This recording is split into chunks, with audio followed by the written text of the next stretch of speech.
Hey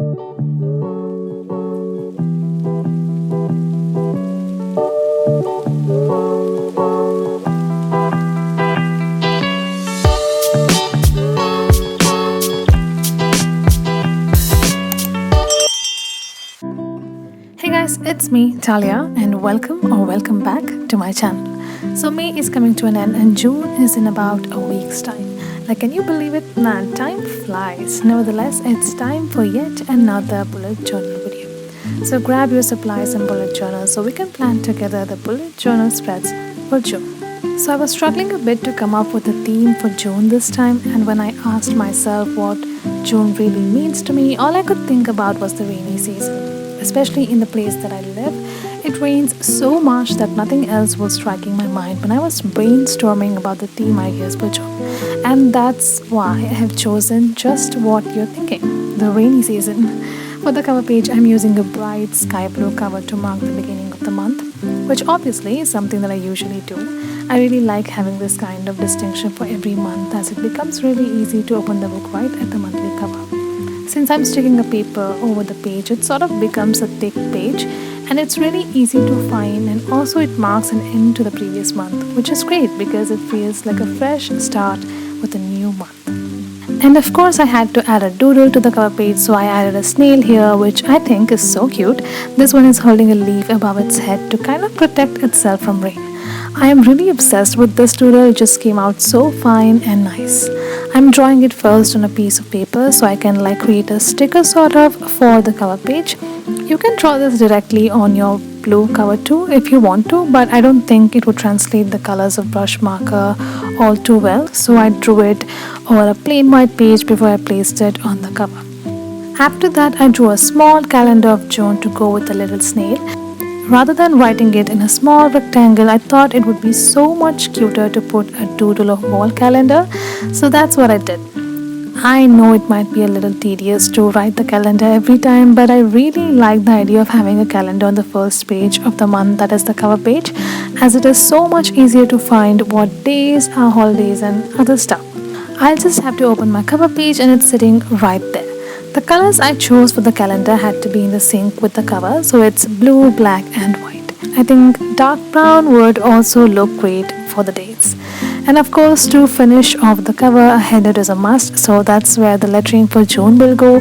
For June header, I wanted something that's, bold and stand out on the blue background, and hence the black bold letters for the lettering. This lettering style is just for the cover. For the rest of the planning, I will be using bug lettering this time, which I think will be more in sync with the theme for June.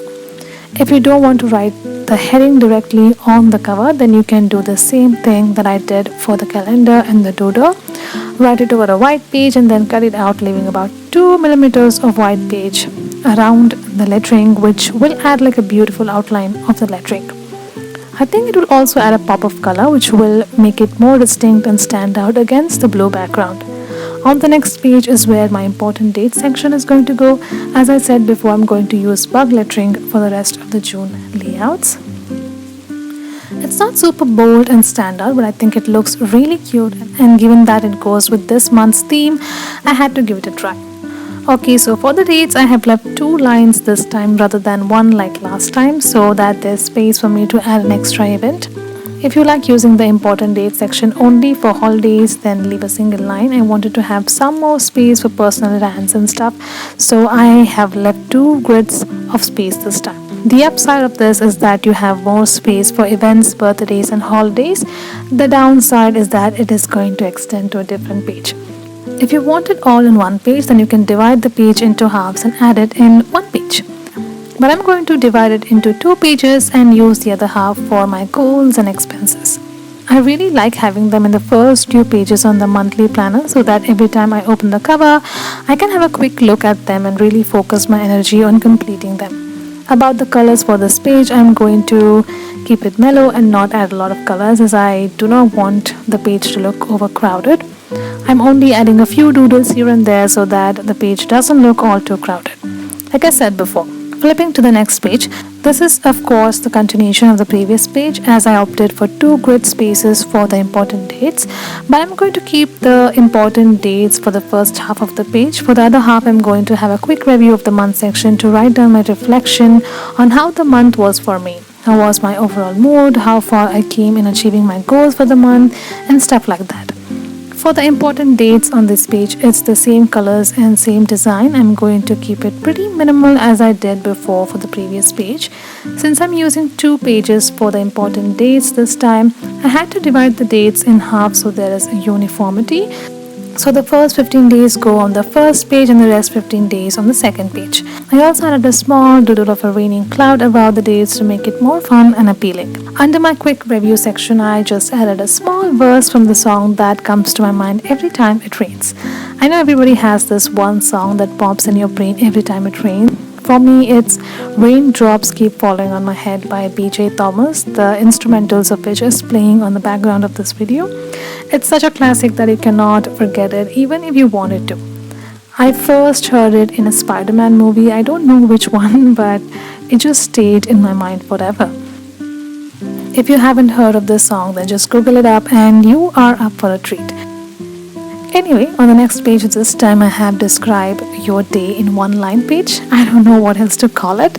This is similar to the gratitude page but not exactly the same. Rather than having a gratitude log this month, I thought of having describe your day in one line page. I don't think it needs any explanation given that it means exactly what the header says, describe your day in one line. I know gratitude log is like an essential part of my bullet journal, but I'm letting it go this month and opting for one line a day. The reason I'm doing it this month is because I want an in-depth analysis of how my month goes. That way I can understand where and what needs to be improved. I'm also hoping that this exercise improves my writing. I am like really bad at coming up with good titles, so I'm hoping that this a line a day or whatever you think best describes it helps me improve my writing skills. Alright, off to next page we go. Next is habit tracker. This month again I'm only tracking 3 things, that is skincare, journaling and 8 hours of sleep. However, I'm keeping my mood tracker on a different page for June, which I'll talk about in a minute, but first let me tell you about my habit tracker and how I have progressed in the last month keeping up with it. So last month I was talking about how even though I have a tracker to track habits, I still miss a couple of days here and there. So for me, I focused on becoming consistent with my habits, but there still were days I completely forgot about my skincare. Journaling and 8 hours of sleep were some things that I could keep up with, but there is still the skincare part that I need to get a hold on to. So this month again, I'm only focusing on just 3 things, and in June I will try my best to keep up with the skincare routine. Rather than having a small block calendar for June, I wanted something that fills the entire page, and so I'm leaving one dot space between the days of the month. For the past months, I had empty blocks representing the days of the month that I would fill in with colors, but for this month, I do not have any blocks. I am just going to write a normal calendar, and to take a day off when I follow the habit, I will encircle the dates with lighter shade. Why am I doing it?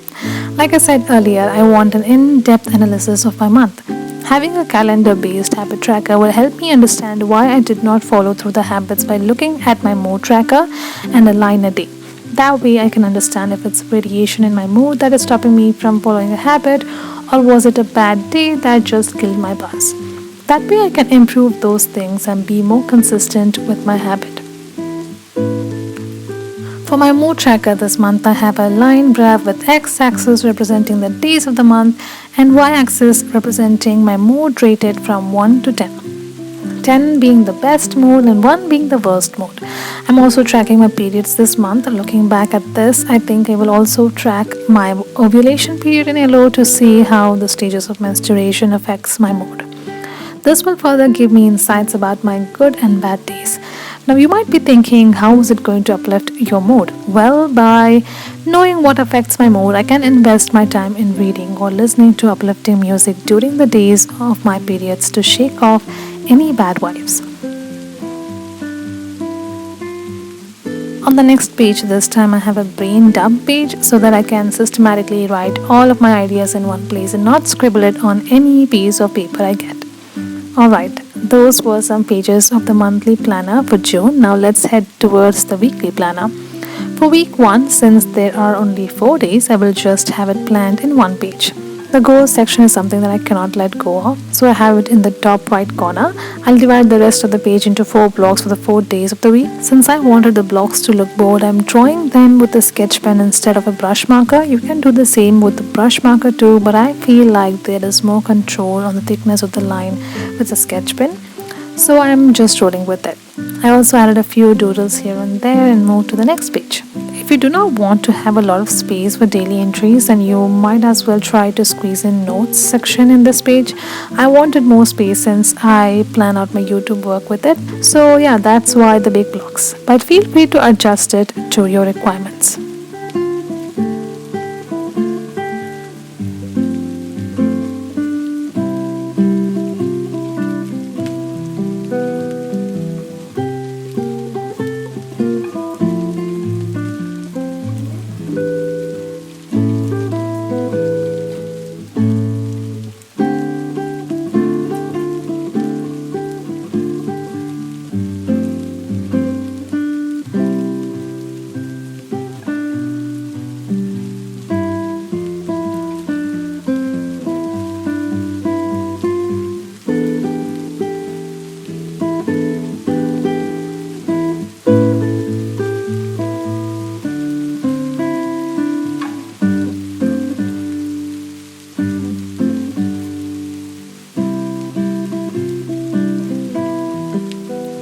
Alright, off to the next page where I have my planning for week 2 for June. So for this page, I obviously started with a small calendar on the left corner for a quick peek at the week. This one is of the same design as that of the cover page. The colors I have chosen for the second week of June planning are blue, pink and beige. I'm writing all the dates and marking the second week of June. Something that's different in my weekly planner compared to the last few months is the notes section for every week. Last month I had goals and tasks for every week. Although I really liked having goals laid down for every week, I did not enjoy having tasks. I felt it was quite repetitive, and that's why this month I have completely let it go.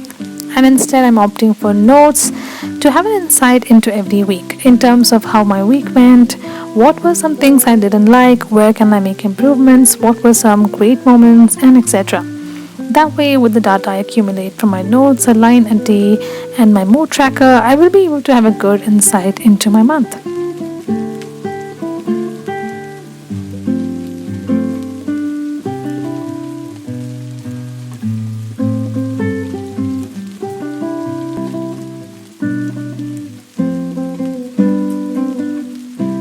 About the brush markers, I have to tell you this. I was trying to go a bit fast here, so when I was outlining the doodles, the colors were sort of blending into one another.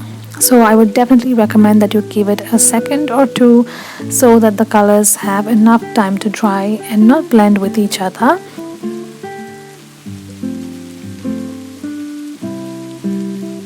I also tried to add a few more doodles on this page so it doesn't look too plain.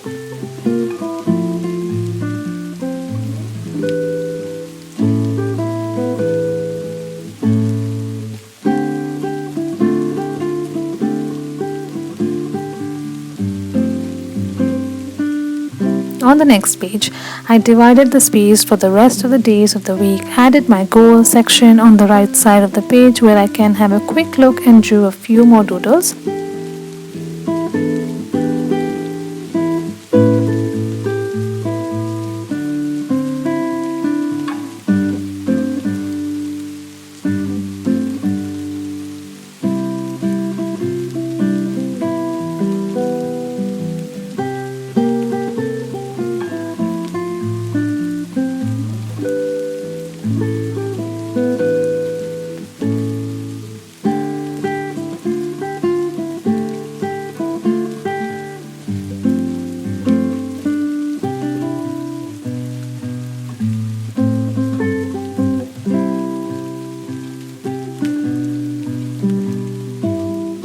Flipping to the next page, that is third week of June, the colors I have chosen are blue, black and white, more like silver, not white.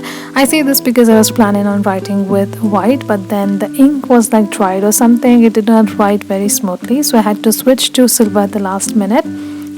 Anyway, it worked pretty nicely, so I wouldn't complain. On the first page of week 3, I have a small but mandatory calendar, and then I have a weather log to sort of track and see how my mood is affected by the weather. And then I divided the rest of the page for days of the week.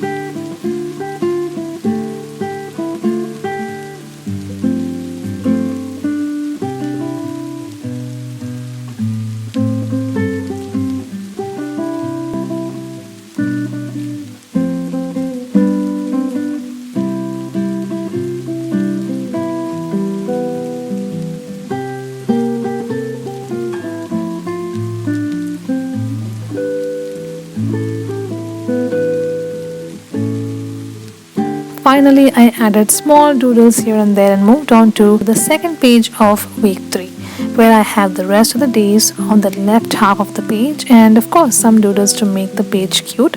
Then I added my goals and notes section on the left hand side of the page, decorated it a little bit, and then flipped it to the next.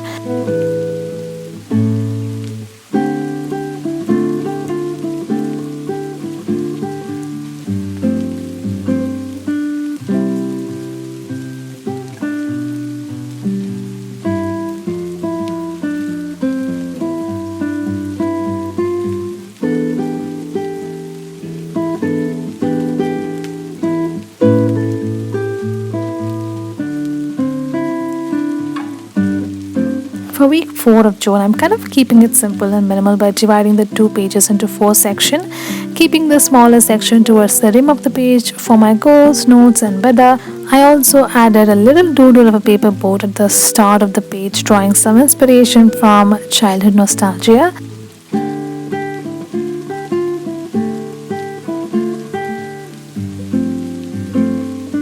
I made a mistake by miscalculating the blocks and only added 6 blocks for the week section, so I had to combine the log entries for Saturday and Sunday together. So yeah, keep that in mind.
And finally, we are to final week of June. So the final week only has 5 days, so I'm going to put it all on one page.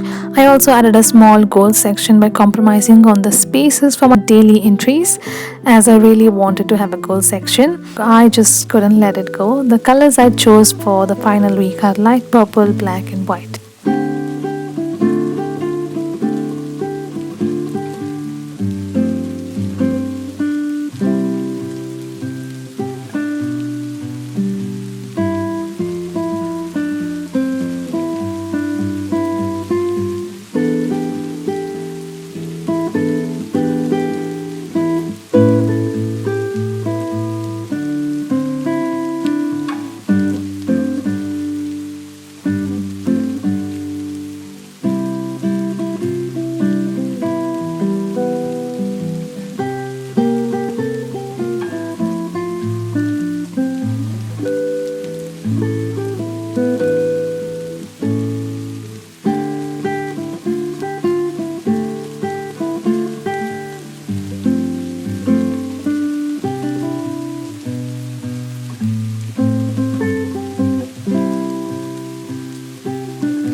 Alright, now that the planning for June is ready, let's take a quick look on what we have so far.